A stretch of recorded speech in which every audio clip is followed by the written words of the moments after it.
창세기 2장 10절부터 14절까지 한 목소리를 읽겠습니다. 시작. 강이 에덴에서 흘러나와 동산을 적시고 거기서부터 갈라져 네 근원이 되었으니 첫째의 이름은 비손이라. 금이 있는 하월라 온 땅을 둘렀으며 그 땅의 금은 순금이요 그곳에는 베델리엄과 호마노도 있으며 둘째 강의 이름은 기혼이라. 구스 온 땅을 둘렀고 셋째 강의 이름은 히데겔이라. 아스로 동쪽으로 흘렀으며 넷째 강은 유브라 되더라. 아멘. 오늘은 네 개의 강입니다. 에덴 동산에서 흘러나온 네 개의 강. 네 개의 강인데 뭔가 하나님이 이 강의 이름을 통해서 또 그 설명되어지는 모든 부분들을 통해서 우리에게 복음을 설명하고 있다라는 거죠. 그냥 간단하게 에덴 동산에서 강이 네 개의 강이 있더라. 그것만 알고 끝나면 아무 의미가 없겠죠. 그러니까 먼저 우리가 전주에 살펴본 그 사람을 하나님이 지으시고 그 코에 생기를 불어넣어 주셨으니까 뭐가 됐어요? 생명이 됐죠. 예. 그 아담 네 네페 시하이. 그래서 생명이 됐어요. 그 생명이 된 그 아담을 동산에 두셨다라고 돼 있죠. 8절에 보면. 그러니까 그 동산을 갈 사람이 생긴 거고, 그렇죠. 그리고 비가 내리기 시작한 거죠. 예. 동산에 이제 비가 내리는 겁니다.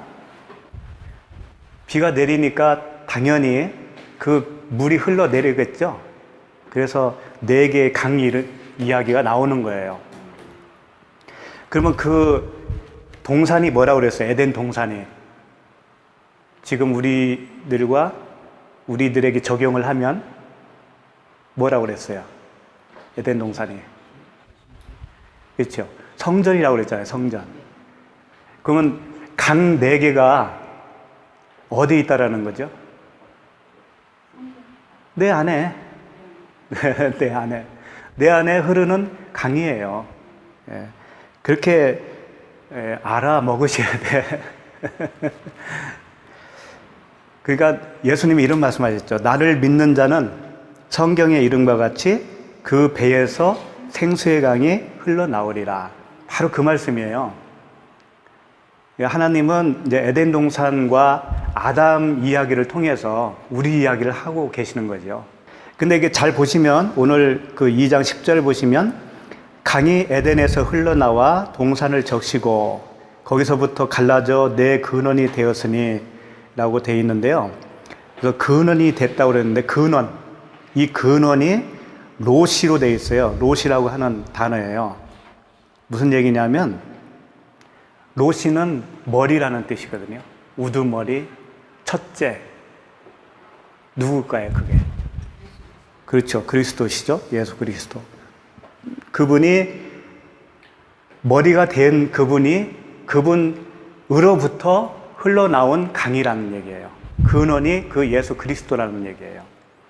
이게 다 복음이에요. 다른 얘기 하는 거 아닙니다.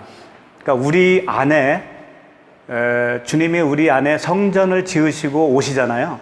그러면 우리 안에서 그 생수의 강이 흐른다는 얘기죠.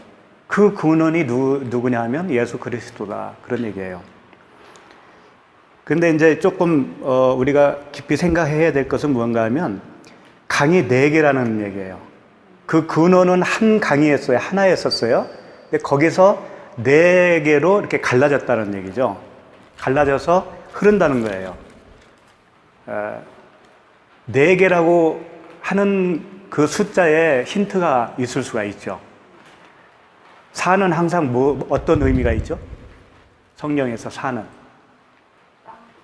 그렇죠. 땅의 숫자라고 보면 돼요. 땅의 숫자. 그러면 땅은 동서남북이 돼 있잖아요. 그래서 네 개라는 숫자가 이제 거기서 나왔다고 할 수가 있고, 동서남북 또 뭐 어떤 그 사계절 또 뭐가 있어요? 그 사자로 시작되는 거. 400년 애굽 생활.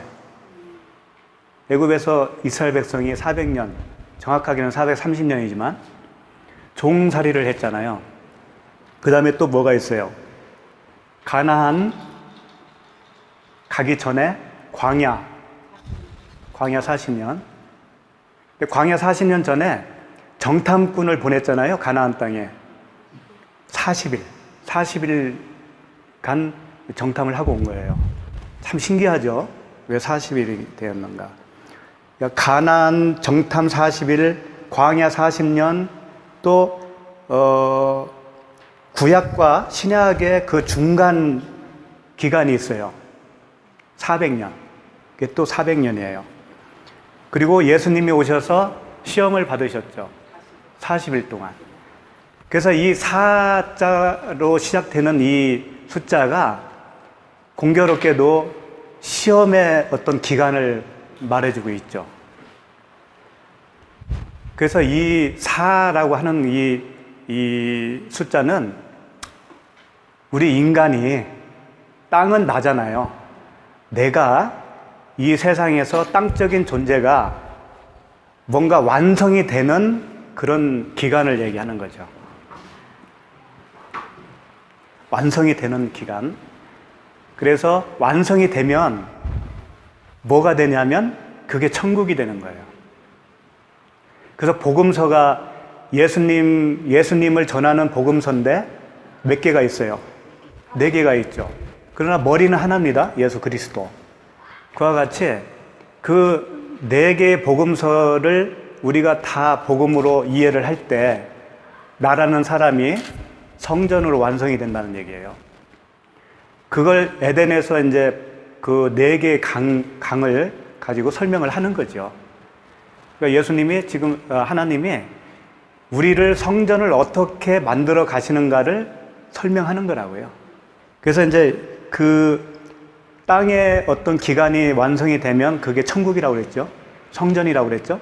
그것을 요한계시록에서 표현을 해주는데 제가 읽을게요. 요한계시록 21장 10절 말씀인데 성령으로 나를 데리고 크고 높은 산으로 올라가 하나님께로부터 하늘에서 내려오는 거룩한 성 예루살렘을 보이니 하늘에서 내려오는 거룩한 성 새 예루살렘을 지금 요한 사도가 보고 있다라는 거죠. 있는데 그 성은 네모가 반듯하다는 거예요. 네모가 반듯하여 길이와 너비가 같은지라 그 갈대 자로 그 성을 측량하니 12,000 스타디온이요 길이와 너비와 높이가 같더라. 그러니까 쉽게 말해서 새하늘과 새 땅, 이제 우리가 영원히 산다고 하는 그 천국이 내려오더라는 거예요. 요한이 지금 본 거예요. 그런데 그 생김새가 어떻다고요? 네모난데 정입방체예요.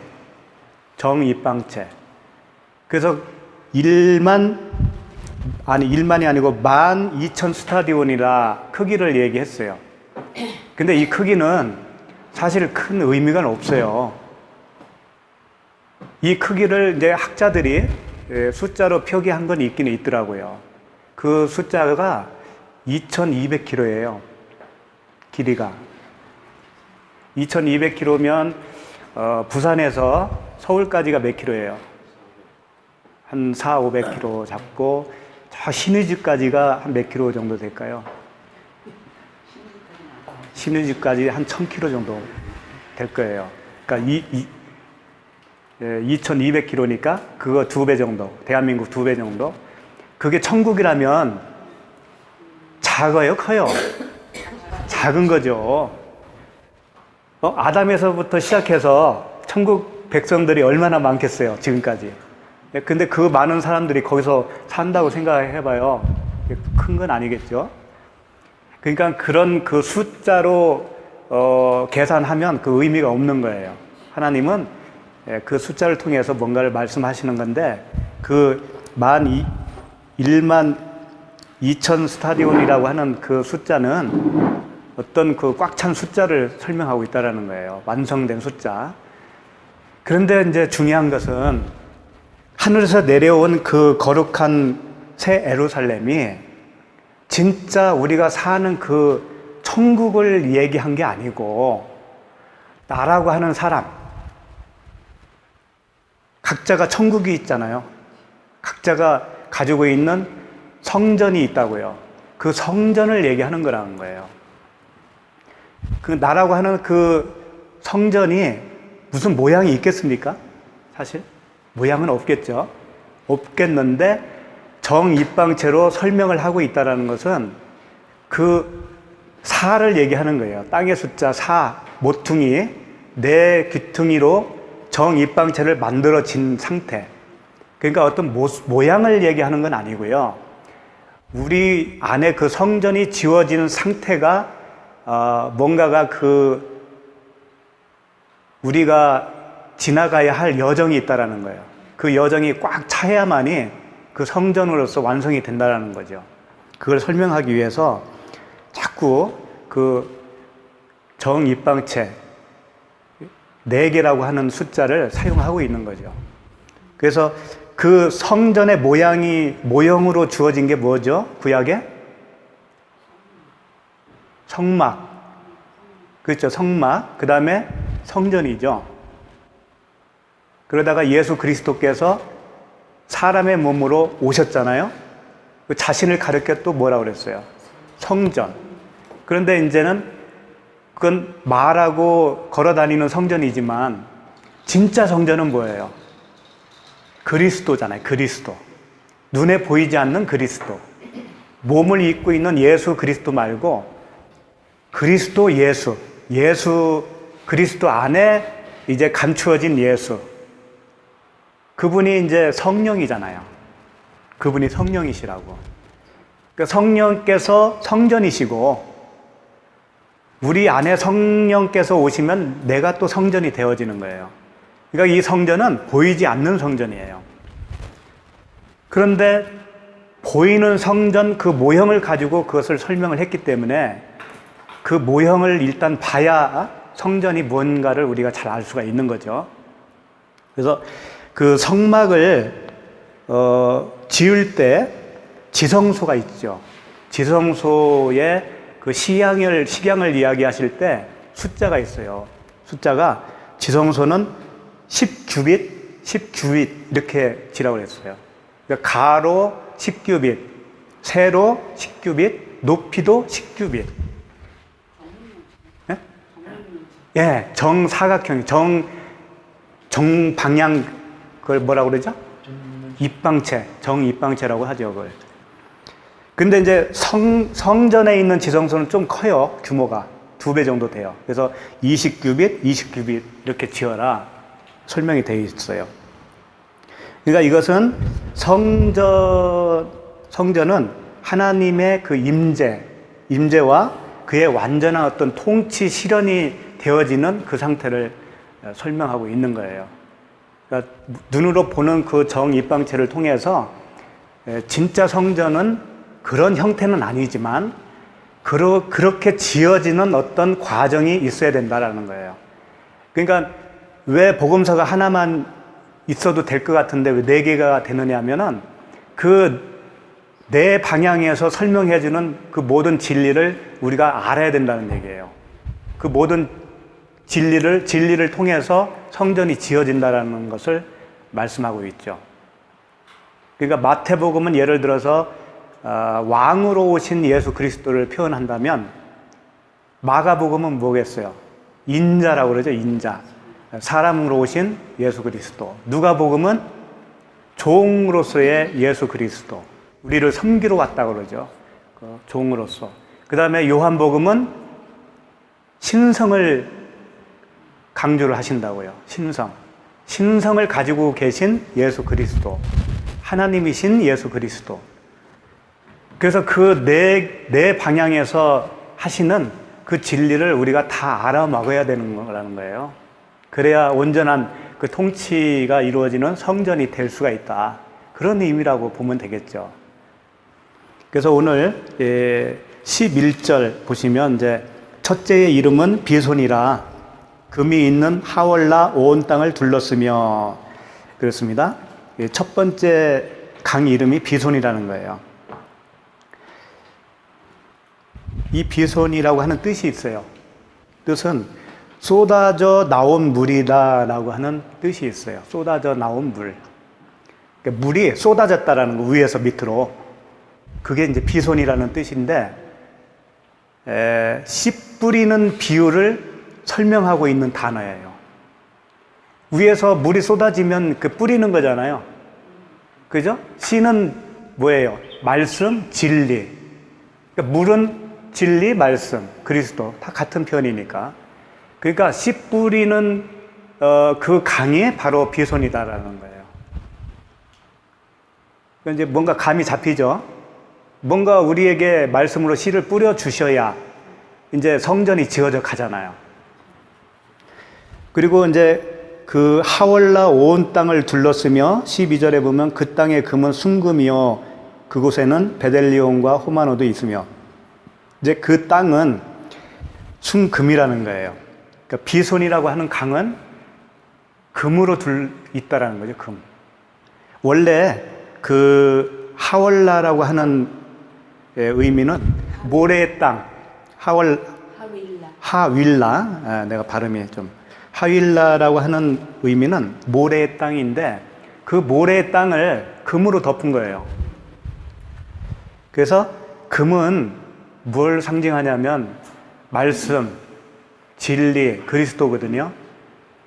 그러니까 성전을 지을 때 금으로 다 이렇게 칠하잖아요. 예, 조각목에다가. 그러니까 조각목, 백향목 이런 나무는 생명이 없다고요. 생명이 없는 그 상태인데 생명이 없는 우리에게 그리스도라고 하는 그 진리의 옷을 입혀주면 우리가 생명이 되는 것이죠. 그것을 설명하고 있다고 볼 수가 있죠. 베델리움이라고 하는 그 뜻은 보석 진주 그런 뜻이 있어요. 보석 진주. 그리고 이 베델리움이라고 하는 단어를 어디서 딱 한 번 더 볼 수 있냐면요. 민수기 11장 7절에 나오더라고요. 거기 한번 제가 읽어보면 만나는 가시와 같고 모양은 진주와 같은 것이라. 여기서 진주가 이제 베델리움이에요. 그러니까 만나는 뭐예요? 그리스도잖아요. 우리 생명을 주시는 하나님의 말씀, 예수 그리스도. 자기는 하늘에서 내려온 산떡이다. 예.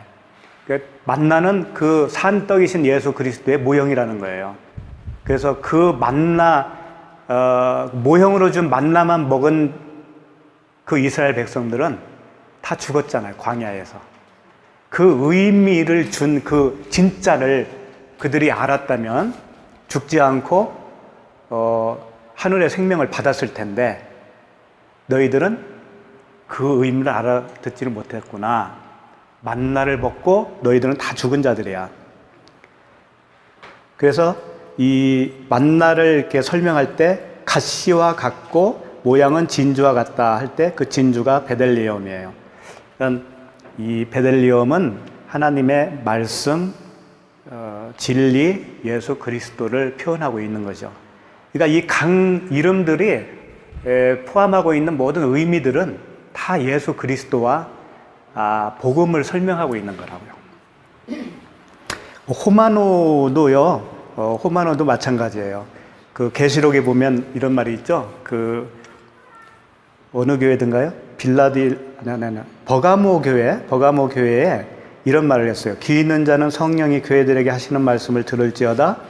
이기는 그에게는 내가 감추었던 만나를 주고 또 흰 돌을 줄 터인데 그 돌 위에 새 이름을 기록한 것이 있나니 받은 자밖에는 그 이름을 알 사람이 없느니라. 요한계시록 2장 17절 말씀이에요. 근데 여기서 호마노하고 똑같은 그 의미의 단어가 흰 돌이에요. 그 흰 돌을 준다는 거죠. 이기는 자에게 흰 돌을 주는데 그 흰 돌에 이름이 새겨져 있을 것이다. 새 이름을 기록한 것이 있다. 그게 누구겠어요? 새 이름이. 그렇죠. 그리스도예요, 그리스도. 새 이름. 나는 원래 초록인데 새 이름은 그리스도예요. 그 그리스도라고 하는 이름으로 그 성전에, 내 안에 있는 성전에 기록을 해주겠다라는 거예요. 누구에게? 이기는 자에게. 그러니까 성전이 완성된 자에게. 내가 이기는 것도 아닌 거죠. 그렇지. 내가 이기는 것도 아니죠. 예. 예. 그래서 이제 첫째 그 강 이름 비손이라고 그랬는데, 이 비손이라는 뜻이 이제 씨 뿌리는 거라고 그랬죠. 씨 뿌려서 싹이 나고 그 열매가 맺는 그런 과정까지 다 설명한 그 의미로서의 이야기예요. 그 다음에 이제 두 번째 보시면, 둘째 강의 이름은 13절, 둘째 강의 이름은 기혼이라. 구스 온 땅을 둘렀고, 이렇게 되어 있죠. 이 기혼이라는 뜻이요, 터져 나왔다라는 뜻이 있어요. 터져 나왔다. 그러니까 어디 안에 있다가 터져 나온 거예요. 그래서 욥기에 보면 이런 말이 있더라고요. 아기가 자궁에서 튀어나왔어. 그럴 때 나온 단어예요. 그리고 또 이 기혼이라는 단어를 어디서 사용했냐면, 솔로몬이 기혼이라고 하는 그 지역에서 지명이 기혼이에요. 그곳에서 솔로몬이 기름 부음을 받았어요. 그래서 왕으로 선포된 장소예요. 장소가 기혼이에요. 그러니까 이 두 번째 강을 통해서 지금 우리에게 하시고 싶은 말은 뭐겠어요? 너희는 왕 같은 제사장이다 라고 하며 우리를 선포해 주는 거예요. 아들로 태어난 거죠. 그래서 이제 구스 온 땅을 둘렀다고 그랬는데, 이 구스는 원래 함의 아들이잖아요. 함의 아들은 가나안이었어요. 가나안과 또 가나안의 아들 구스, 계속 이렇게 흘러나가는 건데, 좋은 그 축복을 받지 못했잖아요. 응? 저주를 받았죠? 예. 그 형들의 종이 될 거다. 그래서 이제 구스는 이제 아프리카 뭐 그쪽에 있는 그런 분들이다라고 하는데, 딱 꼭 그렇지는 않아요. 근데 구스는 어쨌든 저주를 받은 그 혈통이 되는데, 나중에 에디오피아에서 내시가 나왔죠. 네. 그 빌립을 통해서 복음을 받았고, 그가 그 에디오피아로 들어가서 거기를 복음화시켰어요. 지금 그렇게 교회사를 보면 이디오피아가 우리보다 훨씬 먼저 기독교 국가였잖아요. 복음을 받아들인 나라였죠. 지금은 이제 참 어려운 나라지만 그 당시엔 그랬다고요. 인도도요? 우리보다 훨씬 예전부터 있었대요. 찬송가가 똑같대요. 그러니까 오늘 그 둘째 강을 통해서는 저주받은 우리, 허물과 죄로 죽은 우리를 하나님이 그 만백성으로 왕 같은 제사장으로 삼아준 그 복음을 얘기하고 있는 거죠. 그 다음에 이제 2장 14절 보시면, 셋째 강의 이름은 히데겔이라. 아수르 동쪽으로 흘렀으며 넷째 강은 유브라데더라 그랬는데, 이제 셋째 강 히데겔. 히데겔은 그 급류, 빠름 그런 얘기예요. 빠르게 흐르다, 급속하게 흐르다. 근데 그게 급속하게 흐르는 것이 뭐냐면 잘 자라다. 잘 자라다. 에베소서의 표현대로 믿는 것과 아는 것이 하나 되어 그분의 예수 그리스도의 장성한 분량에까지 이르라 할 때, 그 장성한 분량에까지 급속하게 크는 거, 그렇게 해주겠다고 하는 복음이죠. 그 다음에 이제 넷째 강이죠. 넷째 강은 유브라데더라. 유브라데. 아수르가 먼저 나오죠. 히데겔이라 아수르 동쪽으로 흘렀으며 할 때 이 아수르도 똑바로 가다라고 하는 그런 표현을 하고 있어요. 장성하게 자라다, 또 성공하다 그런 의미거든요. 이 아수르라고 하는 뜻이. 그러니까 아까 히데겔이 잘 자라는 거라면 아수르도 똑바로 자라는 거예요. 어떤 그 목표치에 이르는 것이 성공이잖아요. 그러니까 삐딱하게 이렇게 자라는 게 아니고 그 복음을 통해서 장성한 분량에까지 이렇게 똑바로 자라는 거, 그걸 말씀하시는 거죠. 그리고 네 번째가 이제 유브라데 강이라고 들어보셨잖아요. 있잖아요. 근데 그 강 이름이 아니에요. 예, 유브라데라고 이렇게 번역만 해놨을 뿐이지 원어를 보면 페라트라고 돼 있어요. 페라트. 완전히 틀리죠, 의미. 페라트예요. 그래서 지금도 뭐 유브라데 강을 찾고 뭐 이런 사람들이 있다고 하는데 아무 의미가 없는 거죠. 페라트인데 열매가 많은 이런 뜻이에요. 비옥한 그런 뜻이에요. 이게 다 복음이에요. 이게 복음과 관련된 그런 말씀이라고요. 열매가 많이 열리죠. 성령의 열매. 성전이 완성이 되면 그런 얘기예요. 근데 이제 성전이 완성된다고 하니까 자꾸 우리는 어떤 행함으로 또 열심히 해서 뭘 해야 되는가? 그쪽으로 가면 안 됩니다. 그쪽으로 가면 안 되는 거예요. 우리가 율법으로 태어난 자들이었거든요. 율법으로. 구스와 같이 저주받은 인생이에요. 근데 그 복음으로 꽉 차 있고 복음의 지식으로 내가 장성해 있고 그 복음이 아닌 비진리로 행하고 있는데 하나님이 어느 날 진리를 넣어주는 거죠, 우리에게. 그래서 그 진리를 가르쳐 주심으로 인해서 비진리가 쫓겨나고 성전이 지어지는 거예요. 그것은 한순간에 되는 거라고요. 한순간에 된다니까. 가나안 땅에 들어가는 것이 들어가는 사람은 한순간에 들어가는 거예요. 그러죠? 못 들어가는 사람은 못 들어가는 거예요. 40년을 광야에서 뱅뱅 돌았어도 못 들어가는 사람은 못 들어가듯이 그와 같다고 하나님 나라는. 그래서 오늘 그 네 가지의 강을 통해서 우리 안에 흐르는 그 성령의 강, 그 강은 동서남북으로 흐르고 있어요. 그래서 한쪽으로 치우치지 않고 그 복음을 다 이해할 수 있도록 하나님께서 우리를 가르치고 있다라는 거죠.